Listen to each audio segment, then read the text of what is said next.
Hello and welcome to Ticket Manager's All Access interview series, engaging leaders from across the sports marketing spectrum to identify and explore critical issues in the business of sports, entertainment, sponsorship, activation, ticketing, hospitality, and even more. I'm your host, Jim Andrews, and joining me on this episode is Sean Kellenberger, Senior Vice President and Head of U.S. Brand, Marketing, and Digital Strategies for RBC Wealth Management. Sean, welcome. It's a real pleasure to have you with us. Thank you, Jim. Very, very excited to be here. Great. Why don't we start off with just having you give an overview of RBC Wealth Management, such as, where does it live in the Royal Bank of Canada system, who your target market is, who's in the competitive set, how you go to market, all that kind of stuff. So we have a good sense of who you are before we start talking about your sponsorships. For sure. So the Royal Bank of Canada, largest bank, largest employer in Canada, based in Toronto. One of the wealth management divisions, the U.S. Wealth Management Division, is based in Minneapolis, Minnesota. Through acquisition right around 20 years ago now, and U.S. Wealth Management business. So I lead marketing for the U.S. And we're around 175 branches in 45 states in the U.S. We have a little over 2,100 financial advisors that serve the needs of high net worth, ultra high net worth individuals on all aspects of financial planning and really helping them achieve their financial goals in their lifetime. We're more than a 100-year-old company, just changed names a number of times, but part of the difference, in Canada, RBC is a household name. 1 in 3 Canadians does business with the Royal Bank of Canada. In the U.S., it's a different story. We're trying to still achieve brand awareness in the U.S., even though we're the 7th largest wealth manager in the U.S. And so we're more of a emerging challenger brand, but we take that very seriously and growing brand awareness. We have a fantastic story, and we're really just over the last 5 or 6 years starting to tell it in the U.S. We can talk about some of the ways that you're telling that through sports here. One of which, of course, I think a lot of our viewers and listeners probably are aware of, that in February, just a few months ago, you announced a new multi-year partnership in the U.S. with Major League Soccer. So I'd really love to explore that relationship in detail, because to me, it's got a lot of interesting components to it. So, but again, why don't we start with the backstory? What were the circumstances that RBC Wealth Management was facing that ultimately led you to this partnership? It's a great question. So historically, when we serve the needs of, or try to serve the needs of, high net worth and ultra high net worth individuals, that's typically been a baby boomer population. But as you probably know, as the baby boomers start to age, that money will transfer out, and it's extremely important for us to build relationships with a younger population. I've seen studies that say between 80 and 90 trillion dollars are going to change hands in the next 30 years, 10 trillion of that in the next decade. And that money is already transitioning. Now, some of it is going to a surviving spouse or partner, other is going to Gen X, but a large portion of that is going to go to the millennial population. And these are people with whom we haven't had a relationship traditionally, although we're really trying to build that, number one. And number two, they have different needs, and they're a very different demographic than the baby boomer population. Instead of being a largely white male dominated demographic, they're multicultural, they are digital natives. Women have a much more of a control over the wealth than previous generations had. They are multilingual in many cases. And some of the studies that we've conducted have shown that they're less likely to do business with their current financial advisor, partially because of tools and capabilities. You think about a younger consumer versus an older consumer, some of those needs change, but partially because that relationship hasn't been there. So we recognize that, and one of the questions that we kept asking ourselves is, how do you build a relationship with a different demographic than we have historically done business with? And soccer was one of the things that we started to talk about. If you look at Major League Soccer fans, for example, they really meet an interesting demographic for us, one that we have to build a relationship for, but they're also highly educated. They're emerging affluent. They're called within the industry Henrys, right? High earning, not rich yet. but they have similar needs. And when you start to talk about this sort of emerging affluent younger population, they still want to do business largely with a financial advisor, some trusted source. Now, it may be different. They may not want to ever walk into a bank branch or a wealth manager branch. They may not want to pick up the phone. They may want to use largely digital tools, but they are interested in getting that same advice. So all of those things pointed to MLS being a really good opportunity. So, for probably the last 18 months or so, I've been having conversations internally as well as with members of the MLS about different opportunities. And it all came together in February of this year, where we signed a deal to become the official wealth manager of Major League Soccer in the US. And honestly, we couldn't be more excited about the partnership that we have with them. The media rights deal that they struck with Apple TV last fall was I'm not going to lie, was a factor in that decision. The largest brand in the world, plus soccer, which is really, really continuing to take hold in the US, made it really attractive for us. And I got a ton of support within RBC people. Once they started to see the demographics, by and large, I got fantastic support. It is so fascinating. And again, baby boomers like me think about wealth management and sponsorship, and we think about things like golf and tennis, and don't go any further than that. So it's a good reminder that, hey, things are changing, and that wealth transfer is coming. But so that process, though, Sean, about figuring out really what's the best vehicle to reach this new younger demographic. Somebody who sits in your seat knows there's no shortage of partnership opportunities. And even after you maybe say, okay, we've kind of identified soccer as a good place for all the reasons you mentioned, then you've got to get specific on, is it MLS? Is it some other property? How did that decision get made in terms of ultimately saying, yeah, we're going with MLS? There were a couple of things. I talked a little bit about the demographics, and so that population was really attractive to us. But you're right, there were other vehicles that could have given us access to the same population. But a couple of things around soccer that really hit home for me. One is their commitment to the communities in which they live and work. They've got a strong philanthropic component to their league, and we're partnering with them on a couple of key components: Soccer for Success and Hometown Heroes, which really one, allow us to reach people that need after school programming or summer programming. And we're partnering with Major League Soccer to deliver that. And then Hometown Heroes, you think about the people in the local communities that do such fantastic things, but they're largely unsung hometown heroes. And so we're partnering with them to recognize people in those communities. So that was a really interesting or important component to us. Another thing was the geographic overlay. If you look at the 26 US clubs, they are, without exception, they are in locations where we have branches and continue to try to build and enhance our business. And so the geographic overlay, it was serendipitous. We overlaid where clubs sit and where we have branches or where we're trying to really build up our business. And it was a fantastic overlay. The third thing, and I'll dig into the demographics just a little bit. I talked about younger population. I talk about digital natives, but one of the things was the female fan base was really important to us. We know that the decision makers in many households are female, and our industry needs to do a better job of working and partnering with those women to help them make decisions that help with their household and help with things like financial literacy. And that's true of all age groups within those. So I think those three things made it really, really attractive.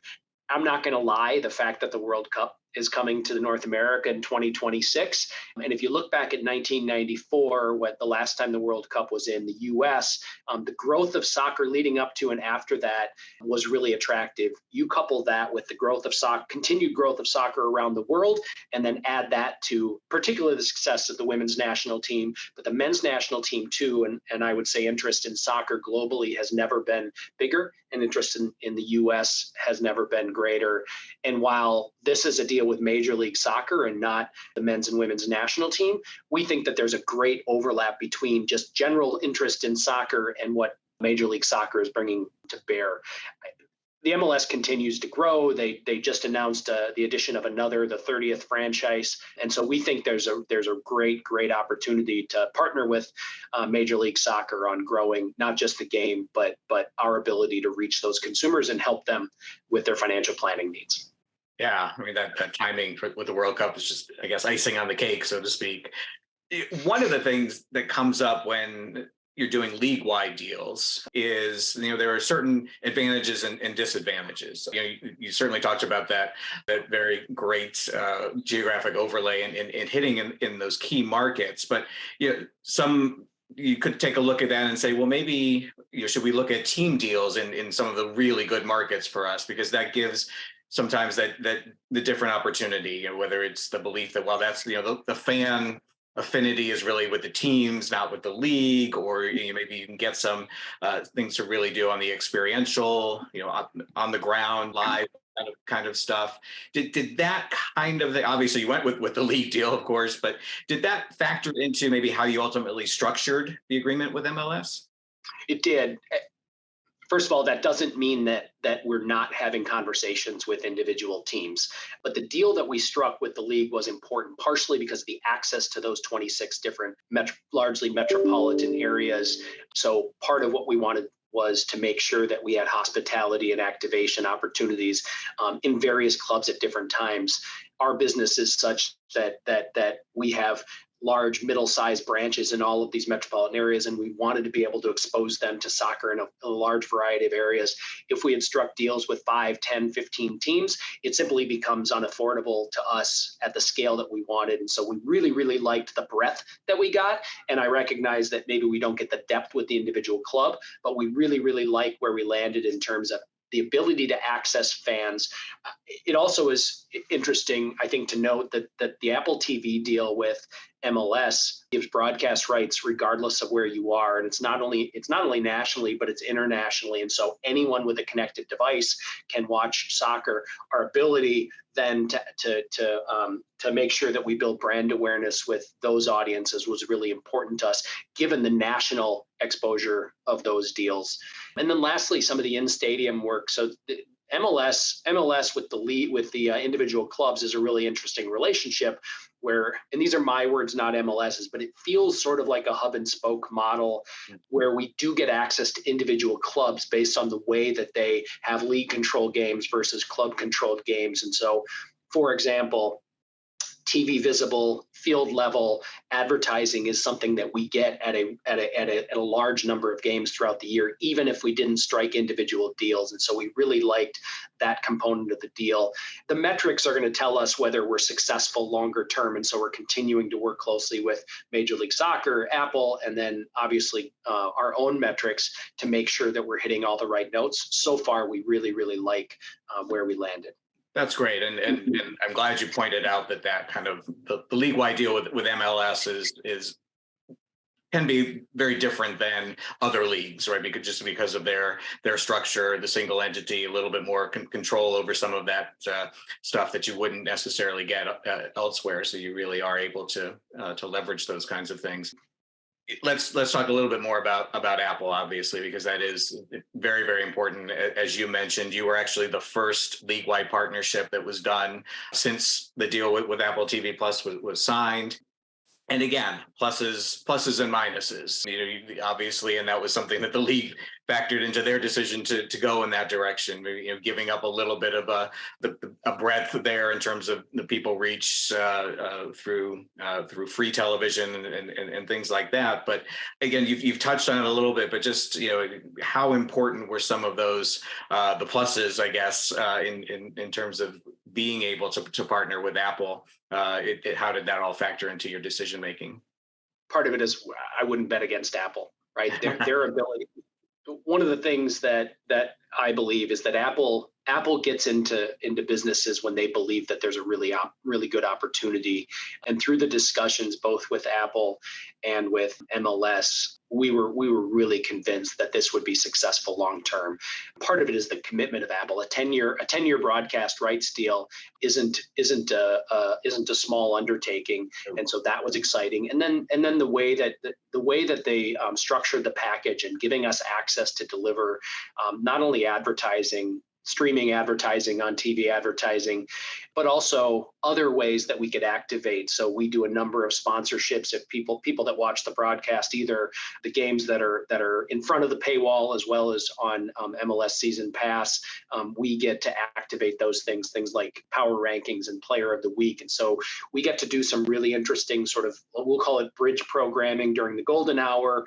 We got 30-second spots during the games, and then some other things. And then there are special events too. The MLS All-Star Week, we will play a large role in. And then once we get to the playoffs and the MLS Cup, we'll play a role in that as well. It's important. You mentioned about free TV.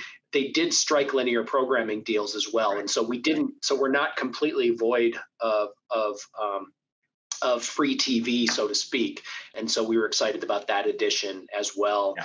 Last thing I'll say about Apple is some of their custom content, their original content has performed unbelievably well. And so I know that they have the ability and the desire to continue to drive viewership. And again, I'm pretty bullish on Apple's ability to help us deliver.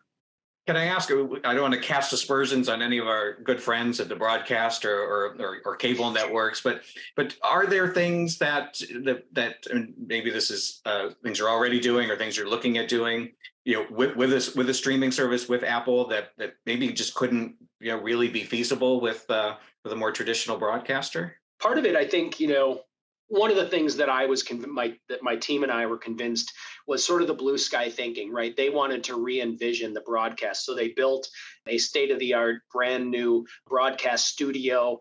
They were going to put different and new cameras in stadiums to try to activate the game. And that seemed really fresh and new. The viewership of MLS has never been that high. And so I think the ability to really try to kick it off in a new, fresh, and exciting way, in a way that few companies can, not named Apple, was really exciting. Apple 360 is another. I think it's called Apple 360. Hopefully we can figure that out in post. But the way that they do, it's their highlight show programming, I think is awesome. You get to see sort of every highlight, every game, every goal. And if I wanted to go back, so I live in Minnesota, so I'm a Minnesota United or Loons fan. If I want to go back and watch the show, I watch the game. If I don't have time or the ability to watch the entire game, I can watch 20 or 30 minutes and see all of the highlights within MLS Season Pass in a way that I think is really unique, and I can't with other sports. So I really, really like the way that Apple has put a fresh face on the broadcast partnership. And speaking of fresh faces, since you and I last talked, of course, now we have Lionel Messi coming to MLS, which I'm sure you are not unexcited about, let's say. I couldn't be more excited about that deal. Anyone that follows soccer had heard the rumors over time, but when you look at the numbers that were put in front of him for him to choose the MLS was pretty astounding. The growth of social media of Inter Miami has been off the charts. The ticket sales, both in terms of the volume as well as the demand of ticket sales, as well as the cost, home and away games is pretty incredible so far. And while I don't know exactly what it's going to mean for RBC Wealth Management in the U.S., I figure a rising tide will lift all boats. And so part of our job is to make sure that we continue to expose our brand, what we do, what we stand for, to that increased audience base, and hopefully we can help those people where they sit. The other thing, when you and I talked earlier, that you mentioned, which I thought was interesting, is the category exclusivity component. Obviously, you are in a very competitive field and industry. And category exclusivity as it relates to both your league deal and your agreement with Apple. Can you talk a little bit about your approach to that? This has been covered on previous interviews that you've had. We felt strongly that trying to have category exclusivity both for MLS, but also really importantly through the broadcast portion of our deal with Apple TV was really important. We want to be sort of the financial services provider, the wealth manager that people think of and get to see when they talk about MLS. And we really want to be associated with what we think is a phenomenal sport today and what is only going to grow both in terms of broadcast numbers, but also just in terms of awareness. I know when I read about sports on my phone, online, podcasts that I listen to, soccer continues to creep up, and we really want to be associated with that. And exclusivity was something that was really important to us in that deal. I don't want to ignore your other major U.S. partnership, which is, of course, the RBC Heritage PGA Tour event in Hilton Head. And you've also got individual agreements with some of the touring pros. And of course, like all golf sponsors, you've been in the midst of a lot of change on the tour. And there's even been some change since you and I talked a couple of weeks ago, a rather big announcement. But yeah, just in general, how is that all shaken out for RBC, and what are you kind of looking at in terms of being involved with a tour event, and again with the new tiered structure and all of those kinds of developments? You mentioned it. We have two flagship tour events with the RBC Canadian Open and the RBC Heritage Classic, both of which have been fantastic for our brand, for our employees, for our advisors, and our clients. And so, a couple of things I think that they've been fantastic. They're premier hospitality events, so our ability to immerse our clients or prospective clients in these branded activities, both of which this year have been absolutely fantastic finishes. They've been well attended. The fields have been off the charts good. So they performed really well. The other thing is our ability to give back to those communities. I don't have the stats at my fingertips, but it is a significant amount of money that's been given back to the foundations in both of those communities. And that's something that's been really, really important to us. And then the ambassadors. So Team RBC golfers that are on our roster right now, really active in the community. They are fantastic with clients when we do player days or other hosted activities. They're approachable. They're great golfers, obviously, men and women, and they're really, really great to be around. They represent our brand extremely well. I won't talk about some of the controversy that's happened recently, but suffice it to say that the TV ratings, the attendance at the events, the fields, and our ability to deliver in those communities it's been an absolutely fantastic partnership. And I've been really, really fortunate to be around. I don't know when this is going to air, but this past Sunday was the finale of the RBC Canadian Open, and the finish was off the charts good, 72-foot putt on the fourth playoff hole. First Canadian, and I can't remember, it's over 65 years that's won, the Canadian Open. Second Team RBC golfer in 4 events that's won. And then go back to the Heritage, the ratings were off the charts. We also had a playoff win, and both of them were just fantastic events. Yeah, I was going to mention those too. Just in terms of, we sit here and we talk about the nuts and bolts of the deals and all the things that you control, the negotiation for category exclusivity and making sure you've got the right bundle of benefits. But those kind of intangible things that, again, you can't bank on them. You can't put them in a contract. You don't get them at every match or every tournament. But boy, when they happen, when something special like this past Sunday in Toronto, that just has to obviously make you feel good about being there and being in the right place at the right time. So congratulations. Not that you made the putt yourself, but hey, again. You guys at RBC were right there and able to capitalize on it. So the fans that were there. So I'm fortunate to be able to have been at both events, and you could the enthusiasm, the cheers. I mean, the roars from the crowd. In the Canadian Open, it more spread out, and you can hear the roars from all different holes at different times. There's a really unique setup on the 14th hole. It's called the rink. It's lined with hockey boards, and so the people bang on the boards. They quiet down politely when the golfers are getting ready to hit. But there are some golfers that get the fans riled up, and that banging you can hear all over the place. Certainly on the 18th green, there were no shortage of roars. Similar at Harbour Town, it's a more intimate setting, but great place to watch all sorts of shots. Yeah, we got lucky, but part of being lucky is being in the right place at the right time, making the commitment to the events, making sure that we have the right people and the right branding elements at those events, and sometimes when those things are all put together, serendipity happens. Just like the signing within the MLS last week. So I'm feeling pretty good about the deal that was struck 4 months before that deal was announced. Absolutely. Timing is everything. Well, Sean, thank you so much for taking some time today and talking us through these partnerships. Wish you nothing but the best with both of those and anything else you've got going on. And maybe we'll get to do this again somewhere down the road. But just want to say a big thank you on behalf of all the listeners. Yeah, appreciate the support, Jim. All right. And on behalf of Ticket Manager, thank all of you for watching and listening. And please join us again for the next episode in the All Access interview series.